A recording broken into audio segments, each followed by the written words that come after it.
Alright guys, we are back for another Universal Tower Defense X video, and today I'm going to show you how to easily hit Pity on the Merciless God Universal unit that released just last update. Now this is a very extreme grind, so I was just wanting to post a video to help some people who don't have this unit because he is really good. Now as you can see here, the Universal Pity is 15,000, which costs about 3.1 million currency or so. So this grind was really hard before, but I think it's actually fairly easy and very doable now. It is going to take a little bit of patience, but it shouldn't take you too long, and while you're doing it, you can help do another grind at the same time. I think it's very good. So the absolute best way of doing this is you're going to want to go into the Bio Android Cell Max World Raid. Now to do this raid, his gimmick is Elemental Shields, so you're going to want to bring something similar to this. You're going to want just one farm unit, so you're going to place one unit at a time, which is going to be Bulma. She's the best in the game currently. You don't need every single of these units right here. You don't need specifics, you just need the different types. So we got Light, we got Rose, we got Ice, we got Wind, and we got Fire. You do not need to cover every single one of these because there's 11 other people. The chances are they will have one of these units or one of the elements that you don't have, but it just helps your team out and makes it go a little bit faster. So let's head into the raid. Alright guys, here we are in the Cell Max raid. You're going to want to ready up. Sometimes it takes some people a decent amount of time to press that button, but luckily we got quite lucky here. Now, your first mode of operations is literally just click Bulma, auto upgrade her, and you're just going to leave this for the amount of time until it's wave 10, till Cell Max actually has a health bar and you can start killing him.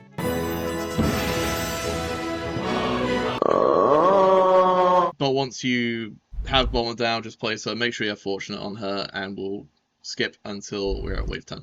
Alright, here we are. So the first stage, you're going to need a water element type, which is actually something I forgot to bring.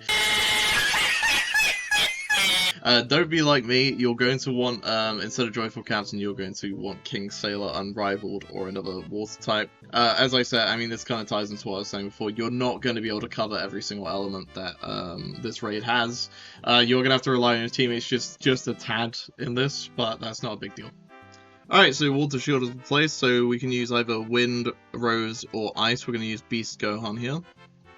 And we're going to pop out all the way to the max. You can use Super Blue Beam here, but it's not entirely necessarily. He's got more than enough damage, so he's just going to be able to solo this boss entirely. And next up, we have either Water or Rose, which is fine because we have our friend Goku Black here. We can fully upgrade him. You do not need Ruler on these units. You don't need these insane stats and traits I do have. It helps because some people do join up on this raid just not having the capability to do it at all. So you'll have quite a lot of players who they join the raid and they basically do like 100,000 damage and that's it. Which is obviously not ideal. The better stuff that you have, the more reliably you're going to be able to help your team finish this. This is another Ice one, so Beast Gohan is very good for this, but Virgil is another good option. If you have Joyful Captain, he's another good option for the Fire. Dante is as well. There's a bunch of options for these elements. Ice is kind of the main one, where there's not actually that many good units in the game currently. So you can use Beast Gohan here, or you can use Gogeta, as I said before. It's not really a big deal. Gogeta is probably more reasonable for people to have at this current state, because the stages to get him are much easier than what it is to get a Beast Gohan, but either or is completely fine. Now in regards to the Dragon Ball mechanic, honestly don't need to bother with this mechanic basically at all. This stage was developed with the intention that this was just a cool side thing that's in the game, but you don't need to interact with it if you don't want to. In the future, I'd kind of like to see this be more of like a mandatory mechanic that you do have to interact with in some way. Like maybe you can come back in like 6 months when units have, obviously power crept the old ones and you can just beat it anyway. But I think on release, you should need to interact with this mechanic because it just makes these stages a little bit more unique. But again, that's nothing to do with the guide, that's just game design, I guess. So when Cell Max starts charging up this move, that's probably when you're actually going to want to save your active abilities, but I'm pretty confident in our ability to kill this guy before do enough damage, as you can see right there. I think this is not entirely accurate, I think he needs to do around 20 million damage to stop him from actually doing the attack.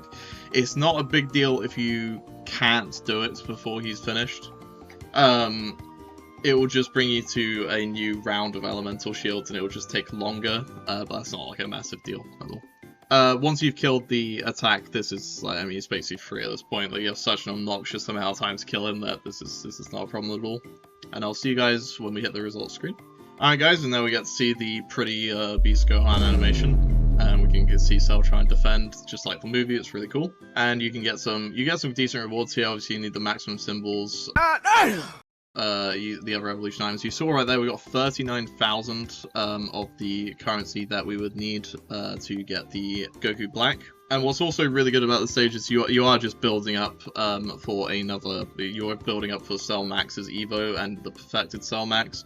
And it's good to have grinds that are doing multiple things at once. You can do other raids to get currency, and it's decently quick, and you may not, necessarily need like decent units to do them.